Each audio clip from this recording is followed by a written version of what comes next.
बिल्कुल। यह सत्य है कि अनेक धर्म और धार्मिक शास्त्रों में माना जाता है कि मनुष्य जीवन का मुख्य उद्देश्य आत्मज्ञान या आत्म साक्षात्कार है। यह अर्थात्मक और आध्यात्मिक विकास का मार्ग माना जाता है, जो मोक्ष या मुक्ति की प्राप्ति के लिए माना जाता है। मानव जीवन में आने वाली समस्याओं और परेशानियों का समाधान ढूंढते समय बुद्धिमानता और आध्यात्मिक उन्नति की ओर रुकना आम होता है। जब कोई व्यक्ति अपने समस्याओं का समाधान नहीं पा सकता, तो वह अक्सर आध्यात्मिक अनुभव और अध्ययन की दिशा में मुड़ता है। इसमें वह अपने आत्मा के साथ अधिक संवाद स्थापित करता है और अंततः अपने जीवन के उद्देश्य को समझता है। तत्वशास्त्र के अनुसार मनुष्य जीवन का महत्वपूर्ण हिस्सा है संकटों और परेशानियों का सामना करना। यही हमें बुद्धिमत्ता और सामर्थ्य के रूप में परिणाम स्वरूप आध्यात्मिक साधना की ओर प्रेरित करता है। ध्यान और आध्यात्मिक अध्ययन के माध्यम से हम अपने आत्मिक स्वरूप को अधिक गहराई से समझने और समाधान प्राप्त करने में समर्थ होते हैं। इस प्रकार मनुष्य जीवन की यात्रा आत्मा के संबल और संदीप्ति की दिशा में प्रकट होती है, जिससे वह सत्य, सामर्थ्य और स्वतंत्रता की अवास्तविकता को प्राप्त करता है। वास्तव में अध्यात्म हमें एक नया दृष्टिकोण प्रदान करता है, जिससे हम सांसारिक जीवन की सभी कठिनाइयों का सामना कर सकते हैं। यह हमें एक आध्यात्मिक संजीवनी प्रदान करता है, जो हमें अपनी अंतःकरण की ऊर्जा को बढ़ाने में सहायक होती है। अध्यात्म हमें जीवन की हर स्थिति में शांति, स्थिरता और समर्थता का अनुभव करने में मदद करता है। इसके माध्यम से हम अपने स्वार्थी और असार्थक भावनाओं को पहचानते हैं और उन्हें परिवर्तित करते हैं, जिससे हम सच्ची संतुष्टि और संयम प्राप्त कर सकते हैं। अध्यात्म हमें जीवन के प्रत्येक क्षण को एक शिक्षा और संवेदनशीलता का अवसर बनाने में मदद करता है, जिससे हम अपने आत्मा के अनंत सत्य की खोज में आगे बढ़ सकते हैं। वर्तमान युग में धार्मिकता और अध्यात्म की महत्वपूर्णता को लेकर विवाद बढ़ रहा है। तकनीकी और वैज्ञानिक प्रगति के बीच आध्यात्मिकता की मान्यता कम हो रही है। बहुत से लोग अपनी आत्मा को भूल गए हैं और वे अपनी सत्ता और सुख के पीछे ही भाग रहे हैं। इस अस्थिरता और अशांति के बीच धार्मिक और आध्यात्मिक अनुभवों की महत्वपूर्णता और आवश्यकता बढ़ रही है। धर्म और अध्यात्म न केवल एक विचारशील अनुभव है, बल्कि वे जीवन के हर पहलू में हमें मार्गदर्शन करते हैं। आध्यात्मिक जीवन की सही अर्थात्मकता यह है कि हम अपनी आत्मा को जानने और समझने के लिए, शांति और सुख की प्राप्ति के लिए साहसिक रूप से अपने मानवता की सेवा करें। अध्यात्म का मतलब है न केवल ईश्वर के अस्तित्व को स्वीकार करना, बल्कि यह भी है कि हम एक दूसरे के साथ करुणा, समझौता और प्रेम में जुटे रहें। आध्यात्मिक साधना का अर्थ है एक संवेदनशील, सद्गुणी और सहानुभूतिपूर्ण व्यक्तित्व का विकास करना, जो कि हमें आध्यात्मिक और मानवीय संदेशों के माध्यम से सिखाया जा सकता है। अध्यात्म के मार्ग पर चलना भी एक अभ्यास की तरह है, जिसमें मन और शरीर को साथ लाने की आवश्यकता होती है। जब हम अपने शरीर को स्थिर करते हैं, तो हमारी ध्यान की क्षमता बढ़ती है और हम अपने आत्मिक अनुभवों को गहराई से महसूस करते हैं। इससे हम अपने आत्मा के साथ जुड़ने के लिए तैयार होते हैं और अपने अंतर्मन की गहराइयों में उतर सकते हैं। आध्यात्मिक अभ्यास के दौरान मन को स्थिर करना भी महत्वपूर्ण है। एक स्थिर मन से हम अपनी चिंताओं और चिंतन के लहरों को शांत कर सकते हैं और ध्यान में अधिक गहराई तक पहुंच सकते हैं। यह हमें अपने आध्यात्मिक अनुभवों को अधिक प्रभावी और मेहनती बनाता है, जिससे हम अपने असली स्वरूप का अनुभव कर सकते हैं। अंधविश्वास के कारण कई लोग आध्यात्मिक गुरुओं के चरणों में अपना विश्वास रखने लगते हैं, उम्मीद करते हुए कि वे उन्हें आत्मज्ञान की ओर ले जाएंगे। यह एक साधारण परिप्रेक्ष्य में सही हो सकता है, लेकिन जब यह अंधविश्वास बन जाता है, तो लोग अपनी स्वतंत्रता और विचारशीलता खो देते हैं। आध्यात्मिक अनुभव की असली अर्थात्मकता में विश्वास रखना महत्वपूर्ण है। यह अर्थता की प्राप्ति एक स्वयं सिद्ध और अनुभवी आध्यात्मिक गुरु के माध्यम से होती है, जो आपको सिर्फ अपने मार्ग की दिशा में मार्गदर्शन करते हैं, बल्कि आपके अंतर्मन के गहराइयों में जाने की प्रेरणा भी प्रदान करते हैं। व्यक्ति को स्वयं के आत्मज्ञान की खोज करनी चाहिए, जो कि स्वतंत्रता और स्वाध्याय के माध्यम से होती है। यह आत्मज्ञान अपने अंतर्मन की गहराइयों में सत्य की खोज में लगने और सत्य को पहचानने की क्षमता को विकसित करता है। वास्तव में आत्मज्ञान की प्राप्ति के लिए गुरु की सहायता बहुत महत्वपूर्ण है, क्योंकि वे हमें आत्मज्ञान के मार्ग पर मार्गदर्शन करते हैं और हमें अपने अंतर्मन की गहराइयों में जाने की प्रेरणा प्रदान करते हैं। हालांकि यह भी महत्वपूर्ण है कि हम सुनिश्चित करें कि हमारे सम्मुख व्यक्ति वास्तव में आत्मज्ञान के लिए योग्य हैं या नहीं। गुरु का चयन करने के लिए हमें उनके अनुभव, विचार और वैयक्तिकता को ध्यान में रखना चाहिए। एक सच्चा गुरु वह होता है जो हमें न केवल आत्मज्ञान के लिए मार्गदर्शन प्रदान करता है, बल्कि हमारे विकास और प्रगति के लिए भी संबल बनता है। उनका उद्देश्य हमारी सहायता करना और हमें सच्चे आत्मज्ञान की ओर ले जाना होता है।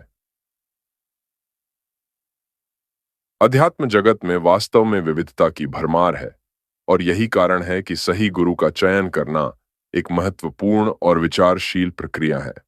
आध्यात्मिक अनुभव की गहराइयों में बहुत से विभिन्न स्तर और दृष्टिकोण होते हैं, और इसलिए सही गुरु का चयन करने के लिए हमें बहुत समय और मन की शांति से सोचने की आवश्यकता होती है। एक सच्चा गुरु वह होता है जो हमें सिर्फ अपने अनुभवों से नहीं, बल्कि अपने विचारों और आदर्शों के साथ भी प्रेरित करता है। वह हमें समझाते हैं कि अध्यात्म का मतलब केवल ध्यान और मनन ही नहीं होता है, बल्कि यह भी है कि हम अपने व्यक्तित्व को सुधारें और समस्याओं का समाधान निकालें। सही गुरु का चयन करते समय हमें उनके अनुभव, ज्ञान और नैतिकता को महत्वपूर्ण रूप से ध्यान में रखना चाहिए। हमें उनके उपदेशों और उनकी आदर्शों का अध्ययन करना चाहिए और उनके साथ गहराई से वार्ता करना चाहिए, ताकि हम उनकी सहायता से अपने आत्मज्ञान के पथ पर अग्रसर हो सकें। इस रास्ते में आने से पहले हमें मालूम होना चाहिए कि आत्मज्ञान की आवश्यकता ही क्या है। बहुत सारी धार्मिक और दार्शनिक ग्रंथों में हमें यह बताया जाता है कि मानव शरीर ही मुक्ति के मार्ग का द्वार है।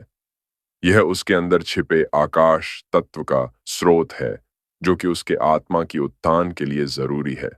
मानव शरीर न केवल भौतिक रूप से ही वास्तविक है, बल्कि यह आध्यात्मिक और ऊर्जावान भी है। यहाँ तक कि विभिन्न धार्मिक परंपराओं में माना जाता है कि शरीर में निवास करने से ही हम आत्मज्ञान की प्राप्ति कर सकते हैं। शरीर को संयमित रखकर आत्मा के आध्यात्मिक उन्नति के मार्ग में प्रकट किया जा सकता है। इस प्रकार मानव शरीर एक महत्वपूर्ण और सामर्थ्यशाली वाहक है, जो हमें आत्मा के अंतर्दृष्टि की ओर ले जाता है। यहाँ तक कि इस शरीर में ही हमारा आध्यात्मिक जीवन की उच्चतम स्तरों तक पहुंचने का स्रोत है। मानव शरीर को एक संग्रह स्थान के रूप में भी देखा जा सकता है, जो हमें विभिन्न विधियों और सिद्धियों की प्राप्ति के लिए एक माध्यम प्रदान करता है। ये हमारे अंतर्निहित क्षमताओं को जागृत करने और आध्यात्मिक उन्नति का मार्ग प्रशस्त करता है। हमारा ध्यान अक्सर बाहरी विषयों में ही लगा रहता है, जैसे कि कार्यकलाप, संपत्ति और सामाजिक प्रतिष्ठा। इस प्रकार हम अपने अंदर के अस्तित्व को पहचानने के लिए विराम की आवश्यकता महसूस करते हैं, जो हमें अपनी स्वार्थी और बहिर्मुखी धारणाओं से दूर ले जाता है। इसलिए सत्य यह है कि हमें अपने आंतरिक स्वरूप को समझने के लिए निजी अध्ययन और साधना की आवश्यकता है, ताकि हम अपने असली और साक्षात्कारी स्वरूप को पहचान सकें। आत्मज्ञान की प्राप्ति में स्वयं को अपनी आत्मा में उतारना बहुत महत्वपूर्ण होता है। यह अद्वितीय अनुभव हमें अपने स्वार्थी और बाह्य धारणाओं से ऊपर उठाता है और हमें अपनी स्वयं की सच्ची स्वरूप की ओर ले जाता है। आत्मज्ञान के लिए हमें समय निकालकर अपने अंदर के गहराइयों में समाहित होने की आवश्यकता होती है। यह एक ध्यानाभ्यास, मेधावी समर्थता और अंतरंग शांति की प्रक्रिया है, जो हमें हमारे आत्मा के साथ संवाद करने की क्षमता प्रदान करती है। जब हम अपने मन की चंचलता को शांत करते हैं और अपने अंतर्दृष्टि को सामने लाते हैं, तो हमें आत्मा के अनंत और शाश्वत स्वरूप का अनुभव होता है। यह हमें अपनी आत्मा के अद्वितीयता और अनंतता का अनुभव कराता है और हमें अंतर्निहित शांति और संतुष्टि की अनुभूति कराता है। यह वाक्य अत्यंत महत्वपूर्ण सिद्धांत को सार्थकता प्रदान करता है: मन और माया के पार उठकर आत्मनिष्ठ हो जाना।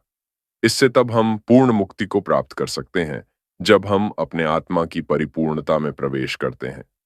मन और माया के विचारों और विकल्पों के प्रभाव से परे जाकर हम अपने साक्षात्कार के माध्यम से आत्मा के अद्वितीय और अविनाशी स्वरूप को अनुभव करते हैं। यह अनंत और शाश्वत सत्य हमें साक्षात्कार कराता है कि हमारा असली स्वरूप अविनाशी और अपरिमित है। जब हम पूरी तरह से आत्मनिष्ठ हो जाते हैं, तब हम अपने अंतर्यात्मा की पावनता और आनंद का अनुभव करते हैं, जिससे हमारे सारे भय, कष्ट और संग्रहण का अंत हो जाता है। इस प्रकार आत्मनिष्ठता ही हमें पूर्ण मुक्ति की प्राप्ति के मार्ग पर ले जाती है। आत्मज्ञान की प्राप्ति एक लंबा और अनंत सफर है, जो हमें अपने स्वार्थी और बाह्य धारणाओं से मुक्ति की ओर ले जाता है। ये एक निरंतर प्रक्रिया है, जो हमारे अंतर्निहित ज्ञान और अंतर आत्मा की प्राप्ति की ओर हमें ले जाती है। ये सत्य है कि आत्मज्ञान प्राप्त करना कठिन हो सकता है, और कई बार हमें इस यात्रा में अनेक जन्मों की समृद्धि की आवश्यकता होती है। विभिन्न जन्मों में हम अपने कर्मों और अनुभवों के माध्यम से आत्मज्ञान की ओर बढ़ते हैं, जो हमें अपने स्वरूप की प्राप्ति में सहायता करता है। इस प्रकार आत्मज्ञान की प्राप्ति न केवल हमारे वर्तमान जीवन के दृष्टिकोण से होती है, बल्कि यह हमारी अनंत जीवन की एक अविनाशी और सतत प्रक्रिया है। इसे समझने के लिए हमें धैर्य, समर्थन और समर्पण की आवश्यकता होती है, जो हमें हमारे आत्मज्ञान की यात्रा में प्रगति करने में सहायता करता है।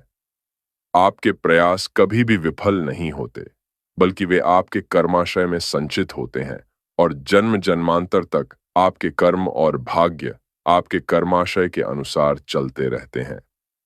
यह विचार हमें अपने कर्मों की प्रतिष्ठा को समझने और स्वीकार करने के महत्व को सुझाता है।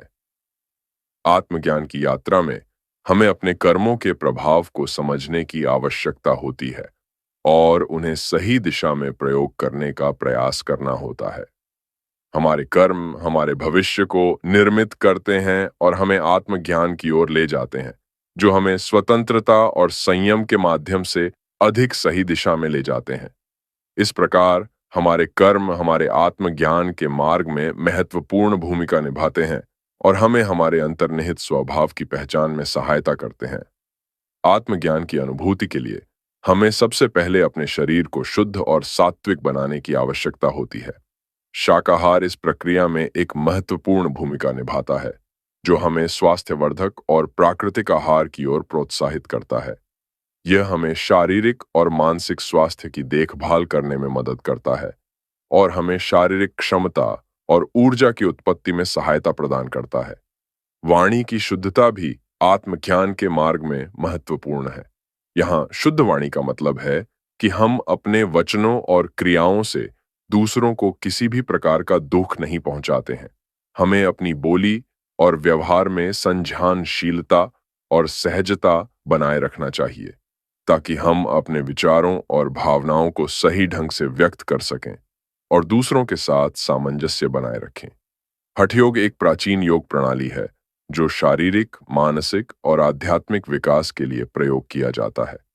इस योग के प्रयोग से आर्षि मुनियों ने अपने आत्मा को ज्ञान और उच्चतम आध्यात्मिक अवस्था की ओर ले जाने का प्रयास किया। मौन व्रत एक महत्वपूर्ण अभ्यास है, जो आत्मज्ञान और मानसिक शुद्धि के लिए प्रयोग किया जाता है। इस व्रत में व्यक्ति अपने वचनों का नियंत्रण करता है और मौन रहकर अपने मन को शांत करता है। यह उनके मन को संयमित करता है और उन्हें आत्मचिंतन के लिए आध्यात्मिक विचारों के साथ एकाग्रता प्रदान करता है। आत्मज्ञान के लिए योग और ध्यान अति अहम भूमिका निभाते हैं। योग और ध्यान अध्यात्म के मार्ग में महत्वपूर्ण साधन है, जो हमें आत्मज्ञान और आत्म साक्षात्कार की ओर ले जाते हैं। योग के माध्यम से हम अपने शरीर, मन और आत्मा को संतुलित करते हैं, जो हमें आध्यात्मिक सफलता की दिशा में आगे बढ़ने में सहायता करता है। ध्यान करने के लिए शरीर का स्वस्थ होना अत्यंत महत्वपूर्ण है। शरीर की स्वस्थता हमें मानसिक और आत्मिक स्थिति में स्थिरता प्रदान करती है, जो ध्यान की प्रक्रिया में आवश्यक है। योग के माध्यम से हम अपने शरीर को लचीला और मजबूत बनाते हैं, जिससे हम ध्यान के द्वारा आत्मा की अद्वितीयता को प्रकट कर सकते हैं। योग करते समय एक महत्वपूर्ण अभ्यास है कि योगी व्यक्ति को अपने भोगों को संयमित करना चाहिए। योग वास्तव में संयम और अंतर्दृष्टि की प्रक्रिया है, जिसमें व्यक्ति अपने मन, शरीर और आत्मा को एकीकृत करता है। इसके लिए भोगों की उत्कृष्टता को संयमित करना अत्यंत महत्वपूर्ण है, क्योंकि यह हमें मानसिक और आत्मिक शांति के साथ संयुक्त करता है। जब व्यक्ति भोगों में उलझा रहता है, तो उसकी मनःशक्ति और ध्यान की क्षमता पर असर पड़ता है। इससे उसका योग प्रयास प्रभावित हो सकता है और वह अपने उद्देश्यों को प्राप्त करने में संकोचित हो सकता है। इसलिए योग प्रयास करते समय भोगों को संयमित रखना वास्तव में योगी के आध्यात्मिक और शारीरिक विकास के लिए अत्यधिक महत्वपूर्ण है। योग का महत्वपूर्ण पहलू यह है कि यह हमें शारीरिक स्थिरता प्राप्त करने में मदद करता है, जिससे हम अपने दिनचर्या में सुधार और संतुलन ला सकते हैं। योगासन और प्राणायाम के माध्यम से हम अपने शरीर को स्वस्थ और सुदृढ़ बनाते हैं, जिससे मानसिक स्थिति में भी स्थिरता और समर्थता का अनुभव होता है। योग के माध्यम से शारीरिक स्थिरता को प्राप्त करने के बाद हमें मन की स्थिरता को प्राप्त करने के लिए भी कड़ी मेहनत की आवश्यकता होती है। मन की स्थिरता प्राप्त करने के लिए हमें अपने विचारों को नियंत्रित करना होता है और उन्हें शांत और स्थिर बनाने का प्रयास करना होता है। ध्यान और ध्यान में समाधि के माध्यम से हम अपने मन को शांत करते हैं और आत्मा की अंतर्दृष्टि को प्राप्त करते हैं। ध्यान साधना हेतु एकांतवास की आवश्यकता होती है, क्योंकि एकांत में हम अपने विचारों को समय और ध्यान दे सकते हैं और अपने मन को नियंत्रित कर सकते हैं। एकांतवास में हम अपने आत्मचिंतन के लिए समय निकालते हैं, जिससे हमारा ध्यान और ध्यान में समाधि का अभ्यास सहज होता है। हमारे प्राचीन ऋषि मुनि जंगलों और गुफाओं को योग और ध्यान के लिए उत्तम स्थान मानते थे। उन्हें यहाँ पर्यावरण की शांति और एकांत मिलता था, जो उनके ध्यान और साधना को बढ़ाने में मदद करता था। जंगलों और गुफाओं की वातावरणिक स्थिति उन्हें अपने आंतरिक आत्मा के साथ संवाद करने और अपने अंतर्दृष्टि को विकसित करने में सहायक थी। ये स्थल उन्हें शांति और समाधान का अनुभव करने में मदद करते थे, जिससे उन्हें ध्यान और ध्यान में समाधि की स्थिति में प्राप्ति होती थी। यहाँ पर्यावरण की निरंतरता और प्राकृतिक सौंदर्य उनके मानसिक और आत्मिक विकास के लिए महत्वपूर्ण भूमिका निभाते थे। इन स्थानों पर उन्हें आत्मचिंतन और साधना के लिए अधिक समय और अध्ययन करने का अवसर मिलता था, जिससे उनका योग साधना करने में समर्थता और समाधान में वृद्धि होती थी। योग साधना करने वाले व्यक्तियों की साधना में अलग-अलग प्रकार की सिद्धियां होती हैं, जो उनके उद्देश्य और साधना के ध्येय के आधार पर विभिन्न होती हैं। कुछ व्यक्तियों के लिए योग का उद्देश्य अपने जीवन को सरल बनाना होता है, जिसमें उन्हें स्वास्थ्य, शांति और संतुलन का अनुभव होता है। विशेष प्रकार की सिद्धियां प्राप्त करने का उद्देश्य कुछ व्यक्तियों के लिए किसी की सहायता करना और परमार्थ कार्य करना होता है।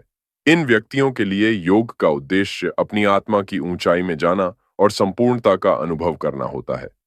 हालांकि कुछ व्यक्तियों नकारात्मक कार्यों के लिए योग का प्रयोग करते हैं।